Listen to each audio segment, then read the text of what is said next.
15 past with the breaking news. Reuters is now reporting Iran-linked hackers are claiming they have breached the personal email inbox of FBI Director Kash Patel.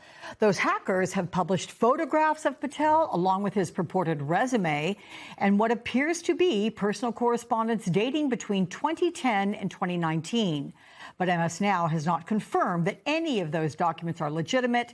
And DOJ tells our Carol Leonnig they do not know the details of this apparent hack.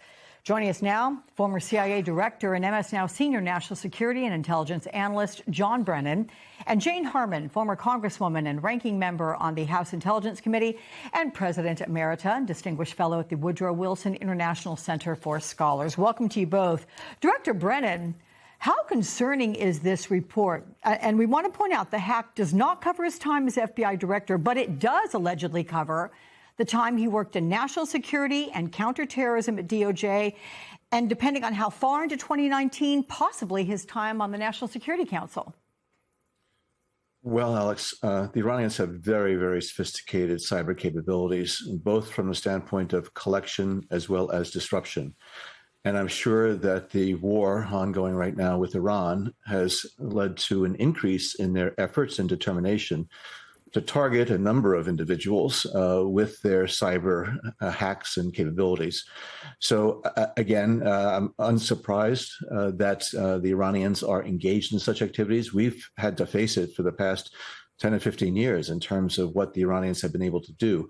And given that, you know, the FBI director is a high-profile target, it's again, not surprising that the Iranians would do something like this. But again, I have to underscore just how sophisticated the Iranians have become and their ability to do things like this. Do you have any concerns, sir, that it goes beyond just being an embarrassment for Kash Patel and that could enter the realm of compromising national security? Well, again, it depends on what the Iranians have been able to access, whether it's against Kash Patel or others, and to see whether or not what they have been able to obtain gives them some type of insight into national security matters. But again, the reporting is that these were older emails from Kash Patel. So again, it's unclear exactly what the Iranians might have. But again, I think other officials also need to be extra vigilant during these times. So, Congresswoman, this comes after the president announced that he is once again delaying attacks on Iran's power plants. He's extending the deadline for them to reopen the Strait of Hormuz, this time by 10 days. Here's what the president had to say. Take a listen. Well, the Iranians asked me to do that, and I was not happy with them because I made a statement that we're having productive negotiations. I don't know that they get there. Maybe they do. Maybe they won't. And so I gave them a 10-day period. They asked for 7. You're going to say, oh, Trump's a terrible negotiator. They asked for 7, and I said, I'm going to give you 10 because they gave me ships. So that 7 versus 10 days, is this about Trump giving Iran more time or giving himself more time? It's probably about both, but let me add to John's answer before, which is that not only do the Iranians have great cyber capability, but we have dumbed down our cyber defenses, both at DHS, DOJ, and DOD. That's been a Trump priority. Experts have been moved out. And so what happens next time? And by the way, your reporting was that Reuters found this out because the Iranians claimed credit. It isn't that our intel agencies found this out. And I would just point out, it's not just Iran. China has incredible cyber capability. And when I chaired the Commission on National Defense Strategy in 2024, we were briefed on the fact, it wasn't classified, that China might try a major cyber attack on U.S. infrastructure ahead of or contiguous with some effort to annex Taiwan. So we're not ready for this. You asked me, sorry. No. What was the other thing you asked me? Well, I was asking you about whether this 7 versus 10 day time frame, and you said both. I mean, you did answer it. You think it's both. It's serving both Iran and the president, giving himself more time. Well, let's see what the deadline is tomorrow morning or tomorrow lunch. I mean, his deadlines move around very quickly. And remember the TACO acronym, Trump always chickens out. I want to add to that the CACO acronym, Congress always chickens out. Let's see what the House does with this TSA bill now. Director Brennan, a senior White House official told MS Now the president is, quote, getting a little bored with Iran, and he just wants to declare victory and move on. And the Wall Street Journal reports the Pentagon is weighing whether to send 10,000 ground troops to the Middle East to give Trump more military options. They cite Defense Department officials with knowledge on that one. But that would mark a major escalation because we know thousands of Marines and airborne troops have already been ordered to the region. So what should we make of that contradiction? Well, I think with your previous question, as far as the extension of this deadline, a charitable interpretation of that is to give negotiations more time to see whether or not there could be a compromise reached, as well as to give U.S. military forces the opportunity to set the battlefield and to prepare for what I would think is going to be a horrific escalation of hostilities if, in fact, we use these forces, these Marines and others, to land. I'm not surprised also if Donald Trump is getting bored with this. This is going on, I think, far longer than he or his advisors thought would happen. And it appears that the Iranians are going to continue to be defiant and will be able to survive this military onslaught. But we know that Donald Trump jumps from one thing to another. It's a way to either deflect attention from any of the challenges that he faces, but also this really requires, tremendous strategic thinking as far as how we're going to get ourselves out of this mess. And it's clear that, to me at least, that the Trump administration doesn't know what the appropriate next step is, particularly in light of the continued challenges that we face in the Strait of Hormuz and the Iranian ability to continue to be able to send missiles at Gulf states and Israel. And this war seems, there's no sense that it's coming to a close. In fact, the potential for escalation, I think, is very real and very, very worrisome. Congresswoman David Remnick in The New Yorker writes, quote, in war, truth is the first casualty. Sometimes the culprit is the observer, the propagandizing correspondent, mythologizing historian. Now, 3 weeks into a war of choice, the chief offender is the President of the United States.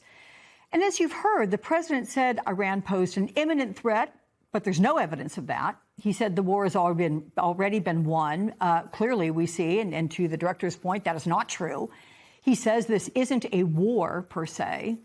What do you do when you can't trust your president to tell the truth about a life or death situation?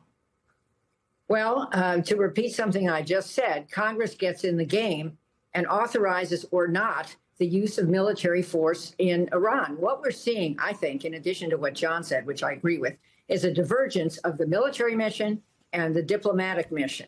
The military mission is full-on mission creep at this point. And we've seen this movie in Vietnam, in Afghanistan, in Iraq, in our endless wars that this president said he would never repeat. So I see that. And I do see our young soldiers, brave soldiers, in harm's way. But if the president's bored, good God, what have we won here? Let's understand that reports are that we've only destroyed a third of Iran's missiles. I think we've hardened their regime. They are composed in a way that we can decapitate layer after layer, and they get stronger. And we've now given them sanctions relief, so they're even stronger. And they still have a big card to play in the Strait of Hormuz. I think a card that Trump is missing is to form an international coalition, which is available to him to police the Strait of Hormuz and also to back up efforts after this to keep Iran weak. And by the way, if we hadn't pulled out of the JCPOA, we would be in a stronger position with respect to Iran's nukes, which are still there, their capacity, and the highly enriched uranium is still deep underground. And for all we know, maybe moved around now, so it's even harder to capture or recapture if we're able to do it. Yeah, excellent point, all of you. Thank you so much. Former CIA Director John Brennan, former Congresswoman Jane Harman, thanks very much. By now, anyone can write a Donald Trump speech. Pick any topic, literally any topic, the border, a budget bill, the ballroom, and add this. Now we're winning too much. And I say, no, no, no, you're going to win again. You're going to win big. You're going to win bigger than ever. That is basically a Trump speech, except it doesn't work. And it really doesn't work in war. Because here's Donald Trump claiming that we've won the war in Iran. We've won this. This war has been won. That was Tuesday. At least he's predictable. Trump claims we've won, and also that he's negotiating with Iran, and also that he's pausing any actions to facilitate negotiations, and also that Iran has been denying that there are even negotiations, and mocking Trump with memes of fake text threads in which Donald Trump is texting only with himself. Trump is saying that we've won because that's what he always says about everything. If we've won, why is Trump sending more troops to the region? Why is he raising the Army's enlistment age limit? Why are the casualty numbers going up? Trump says we could open the Strait of Hormuz and restore the global oil flow at any time, except it's not open. And everyone can see that at their local gas station because the prices keep going up. $4 a gallon now. That's a national average price, $5.70 in California. The Guardian reports, quote, the former head of Iran desk at Israel's military intelligence, Danny Citrinowicz, predicted that by the expiry of Trump's latest 10-day deadline, Iran would not surrender, would not accept the 15-point framework, would not relinquish control of the Strait of Hormuz, and would continue attacks on Israel and the Gulf states. After that, Trump will face a decisive choice, a further escalation of tensions, a retreat, or a push for a negotiated settlement similar to the one that Iran offered in March. The UN is not going to sanction the use of force to reopen the strait. Europe will not participate, and the G7 will not endorse it. So what will America's self-styled big winning president do then? Trump lies like he breathes. We all know that. But war is different, and lies about war are different. As the editorial board of the New York Times recently wrote, lies about war also make it harder to achieve victory. The more one spreads falsehoods, the less one feels obliged to face reality. In retrospect, Americans understand that their leaders' refusal to confront the truth in Iraq and Vietnam led to strategic errors. The pattern is repeating. Before Mr. Trump began this war, he brushed aside warnings from his top military advisors that Iran could close the Strait of Hormuz to traffic it, that it does not approve. The global economy is now dealing with the consequences of his overconfidence, and yet he may yet learn a more personal lesson about lying in war. Lyndon Johnson and George W. Bush will forever be remembered as having misled Americans about U.S. military action. They learned that falsehoods can boomerang on them and the leaders who tell them. And we've got breaking news this hour out of the Middle East. MS Now can report that a U.S. airbase has been hit in an attack by Iranian ballistic missiles and drones. That's according to a U.S. official. According to an initial assessment, roughly a dozen U.S. troops have been injured. Aircraft were also damaged in the attack, including at least 2 U.S. tankers.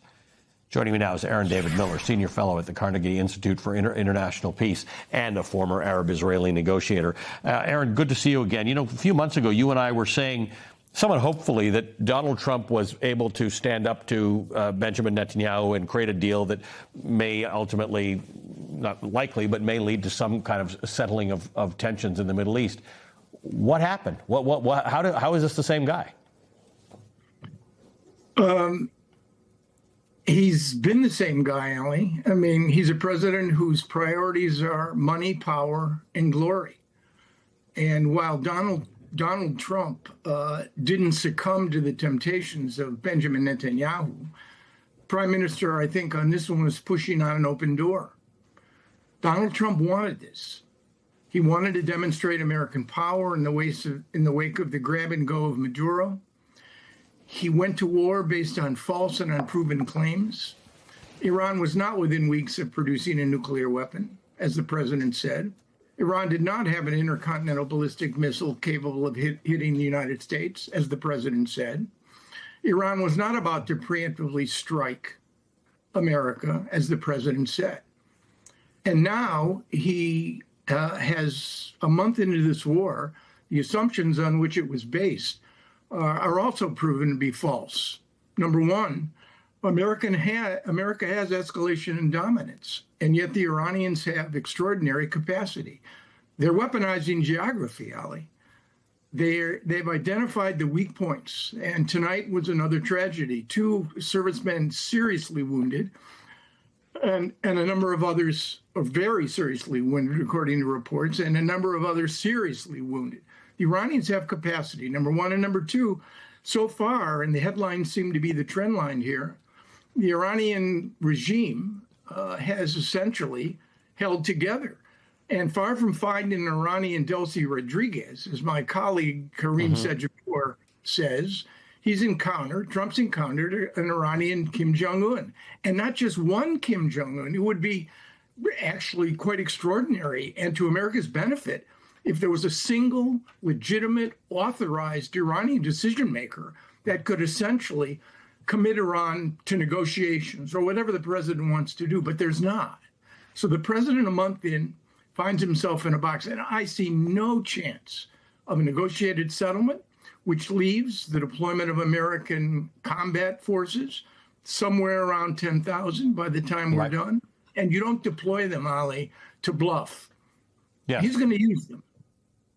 Yeah, so you make an interesting point. You said whether this leads to negotiations or whatever it is the president wants. What a weird situation to be in. You've dealt with the Middle East for decades. We've often not gotten it right, probably gotten it wrong more than we've gotten it right, but there was always some sense of a collective goal. This is what's unclear in this war. We're just not sure whose war it is, who wants it, who benefits from it, and what success actually looks like in this thing. And we weren't done with negotiations with Iran. We may not have been making massive strides, but we weren't done yet. Choosing to go to war over negotiations is a big and important decision. Agreed. And in fact, the administration has wandered all over the parking lot on this one. I mean, a war of choice, this is the tragedy. A war of choice, which was essentially a trilateral affair among Israel, Iran, and the U.S., has now become, I'm afraid, tragically, a war of necessity, because it is now a global international crisis. And the key goal now is to open the straits. And there are only two ways to do that. Negotiate with the Iranians, and I don't think Trump's prepared to pay their price, or somehow change Iran's calculation. Maybe the Iranians are delusional. Trump wants to change their calculation and basically convince them they're not winning, that he's winning. And that requires a demonstration of escalation and American power, and it's going to require, and this is where it all breaks down for me, I don't know what the purpose and the mission of just under 10,000 American forces are. To do what? Yeah, we could seize Karg Island. You could blow it up. You could seize any number of the smaller islands that guard the entrance to the straits. But then what? I mean, they're 15, 20 miles off the coast of Iran. A launch time from a drone, from launch to impact, with that distance is 20 to 30 seconds.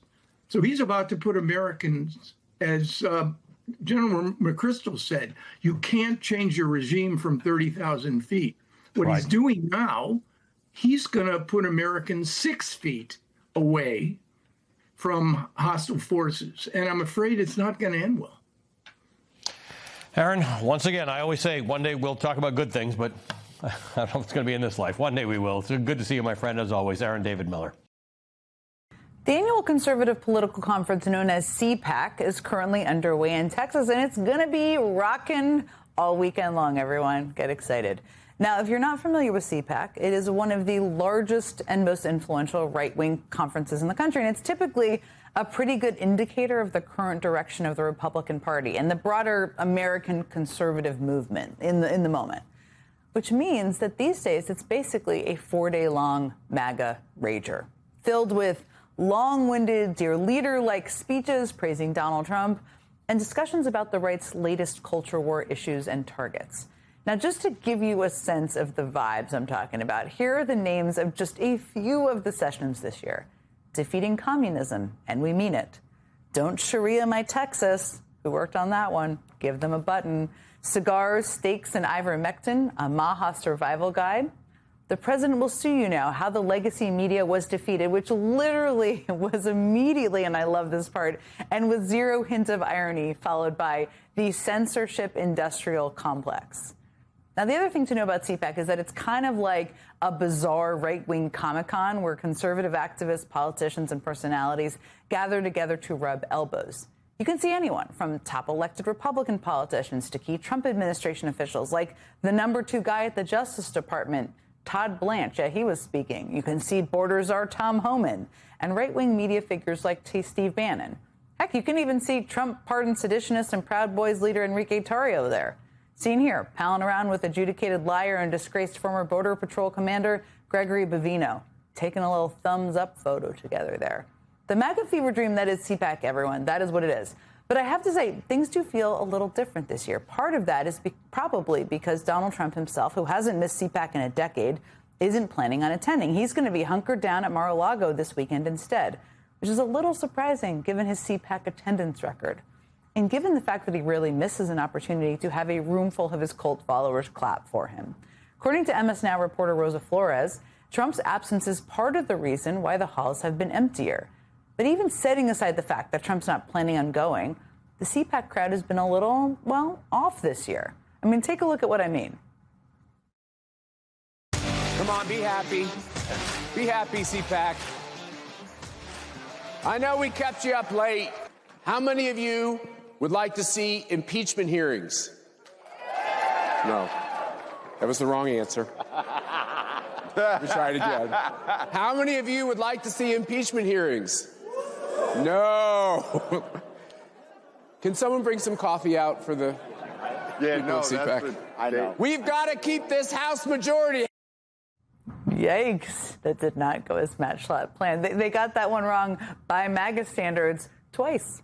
Now, whether that's an under-caffeinated crowd or whatever happened to there, during this year's CPAC, MAGA world is obviously not 100% on the same page on a few issues, and probably none of them are bigger than Trump's war with Iran.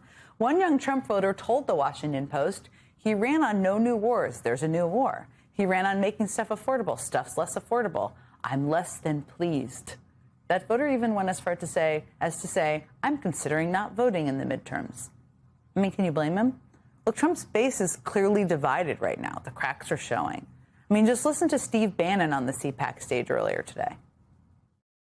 We're in the middle of a war right now, or let me say probably the start of a war. The decision in going forward is obviously the commander-in-chief's. But he's got to have, people have to have his back, and you're only going to do that with full information. You have to be convinced. All this debate goes on, and, you know, who's right, who's wrong, what's going to happen. It's a debate that has to happen. Look, Trump's base is all mixed up right now. MAGA's out of sorts, and honestly, it all seems a little low energy.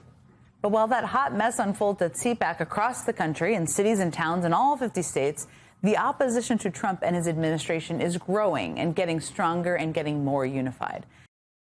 Let's bring in MS Now's David Noriega in Tel Aviv, Israel, our White House reporter Jake Traylor in Washington, and retired Navy Vice Admiral Robert Harwood. So, Jake, talk to us about this decision now by the president to back off his threat for now.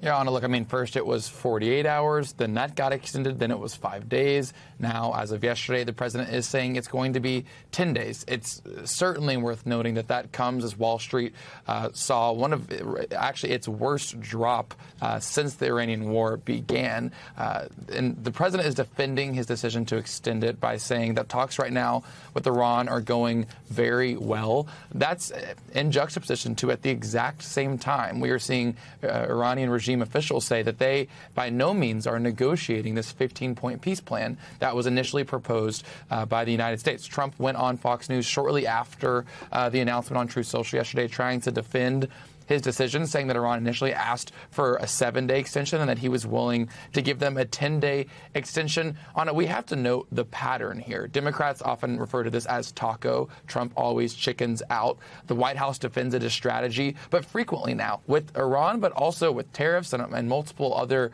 examples, the president has consistently set a really hard deadline and then extended it over time. Very likely in this case, though the president and the White House won't say this, he certainly is tracking the markets, oil prices, and what happened at the stock market yesterday, and is in real time trying to adjust as they also seek an off-ramp in this war. The Dow down about 400 points as we speak. In fact, we'll discuss more on the economic angle later this hour. But David, what is the state of play militarily? And do we have any idea if Iran actually did request this extension like the president said? We don't really, Anna. As far as the negotiations, mostly they seem to be happening behind closed doors. That's why we have so much confusion about whether there are even formal negotiations taking place other than what we know is happening via Pakistan as an intermediary.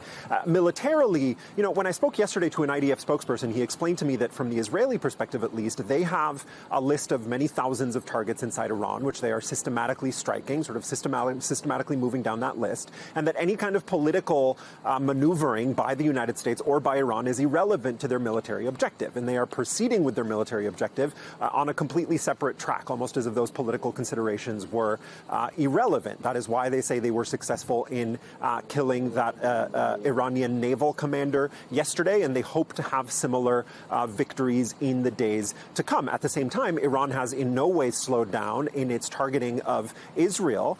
We've seen many barrages of ballistic missiles from Iran targeting different parts of Israel over the course of the last couple of days.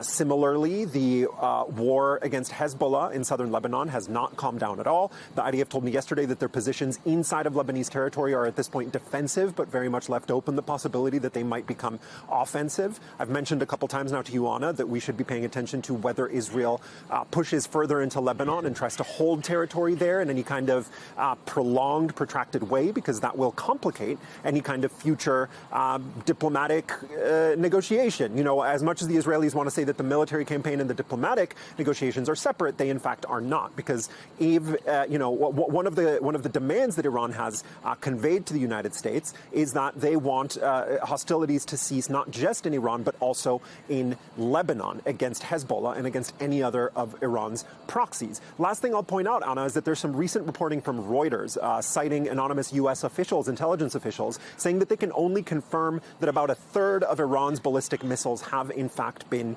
destroyed. If that is true, it's reminiscent of what happened last year in June after what's called the June War here, which was led by Israel, but with participation from the United States, in which both countries claimed that they had successfully obliterated Iran's nuclear program, only to, at the beginning of this war, say that there was, in fact, a nuclear program there left to be obliterated. So there's a pattern of both Israel and the United States overstating the extent of their military achievements and then going on to sort of walk that back to justify further military action, Anna.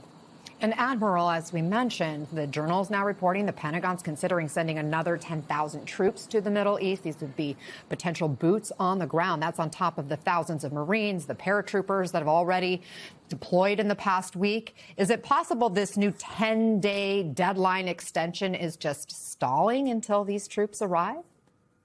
Well, I think it's like everything the president's done. He's confused everyone, and that can be a successful strategy in itself while he weighs his options and positions for those options. It's funny, I've been here in Europe for the last week. I've been in several major capitals, and they all understand the Iranian threat and are in full support of the U.S. activities. In fact, you can see it on the ground at several of these capitals. So again, I think the administration is trying to keep our adversaries on their toes and weigh the options considering what the current state of play is. And the priorities remain moving ships through the Strait of Hormuz and eradicating the missile threat. And if ground troops can help with that, not just by going on the ground, but conducting maritime interception operations, seizing Iranian oil like they did to Venezuela, those are all options that they can pursue and execute. And the White House saying that the movement of troops is in order to keep all options open for the president. The president did say Iran gave the U.S. a gift by letting 10 Pakistan-linked ships through the strait. Here was that moment during his cabinet meeting yesterday. Let's watch. I told you about a present, right? Steve, can I reveal the present?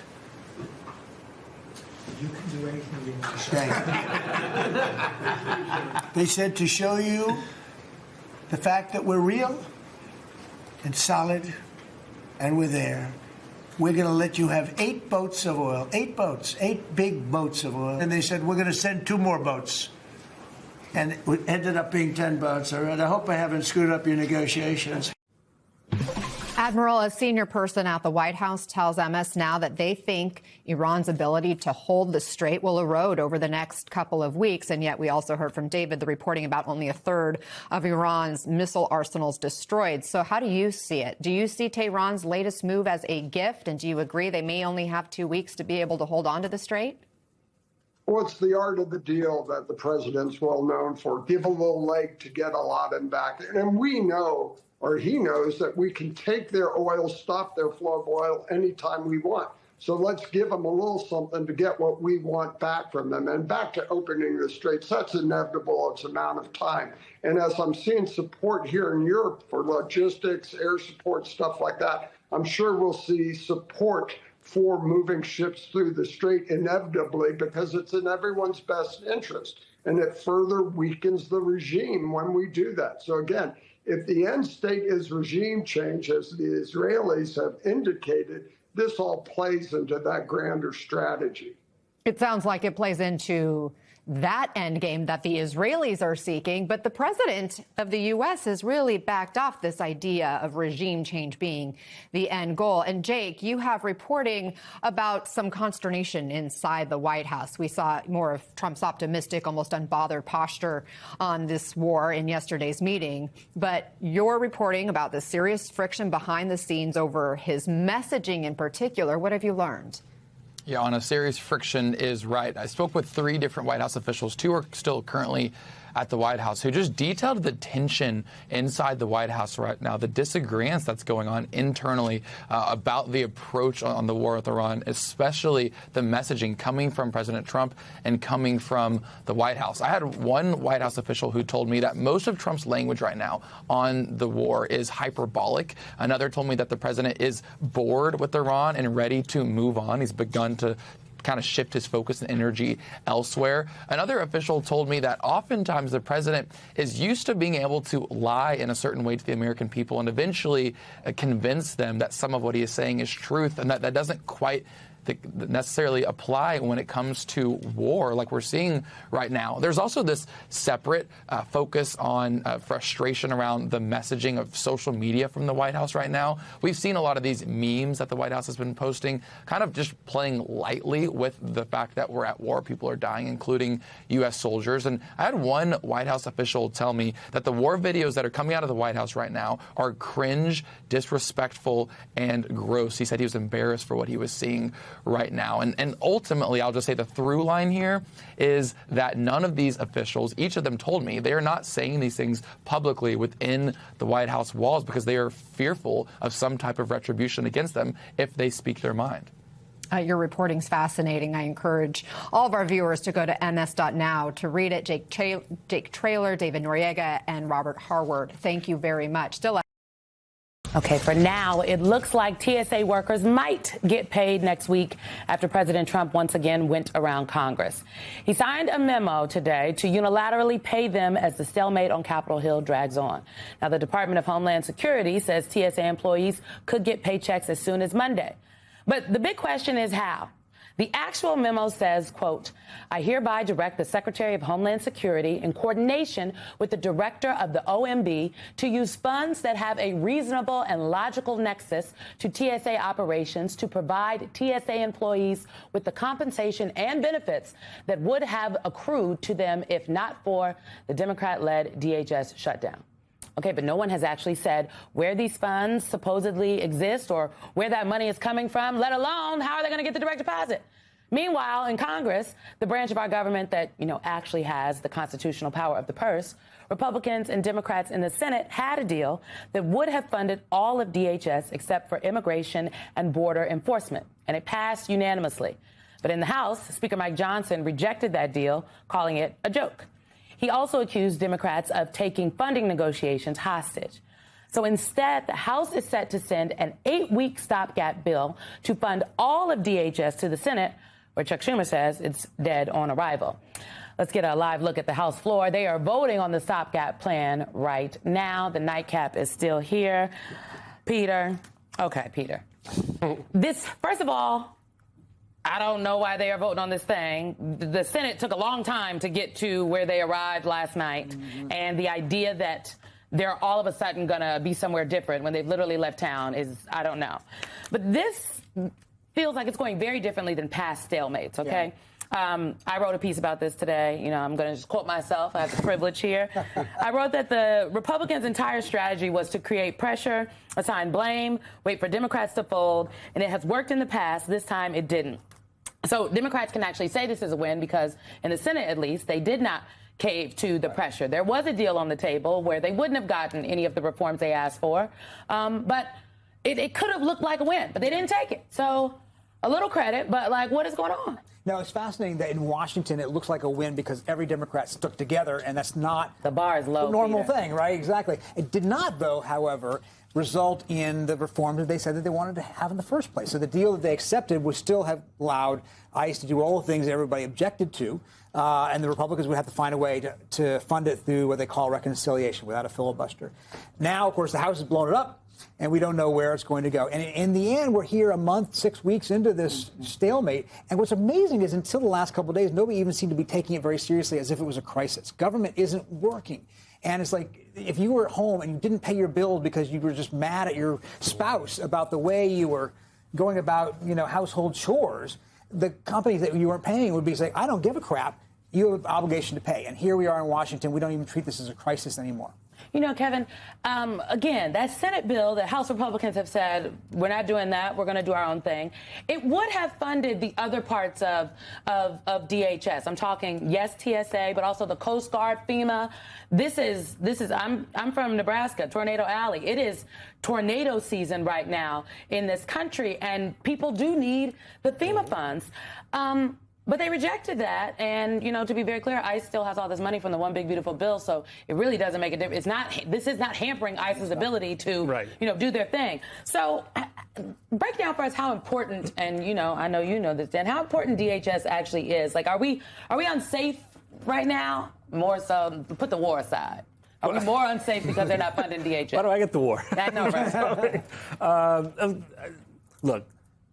Anybody who claims a win today, shame on Capitol Hill, right? I'm a guy. I covered security forces, the military, law enforcement, intelligence services. So few things drive me nuts as much as when I see politicians using people as pawns and using law enforcement, security force people as pawns. These are the guys that put their lives on the lines, the men and the women who take these government jobs and raise their right hands and do things as whether it's getting us through the airport or getting bad guys out of the country, or preparing for all the things you just talked about, those disasters and contingencies. So, yeah, I used to cover the Pentagon, and long ago we were on a trip to Iraq with Bob Gates when he was the SecDef, and there was a looming government shutdown. And we asked him, are you worried that the troops aren't going to get paid while we're in the middle of an actual big war back then? And his reply to it was something to the effect of, I always think that it's wisest that we pay the guys with the guns, right? Like, how do you make them a part of this? And it's almost like not understanding the impact of bombing Iran, that it's going to close the Straits of Hormuz. How do you not know that putting TSA on the line is going to end in a crisis like this? That's just going to piss off everybody trying to go to the airports. By the way, I wasn't supposed to be here today. I was supposed to be in Florida. It's supposed to be spring break, but we canceled our trips in part because of this, because of the chaos at the airport and the prices of everything going on. I said, I'm not going to deal with this right now. I mean, it's a lot. And okay, so what we're talking about here is the real life impact of these policy decisions. We see the long lines at the airports. I mean, look, I'm happy you're here, but I'm sad you're not on spring break. I'm thrilled to be here. And I know Dan's going to come in and he's going to make it all better, right? Well, the airports are a mess right now. And so the question is, how do Democrats effectively sell this fight to voters? Because right now there's all this sound when people go into the airports and they're saying Congress needs to get it together. Some people who I think are very plugged in are saying, this is Republicans. But for the most part, people are saying, this is Congress not working again. You make very clear what Trump's America is. Trump's America, it's like two boarding lanes. One is for him and his cronies, and the other is for you. Private jet bookings are up 39% since this whole mess started. And by the way, because of the big, beautiful bill, you can write off that private jet now. You wait in line for 4.5 hours. Good to know. Would you say you can wrap that up?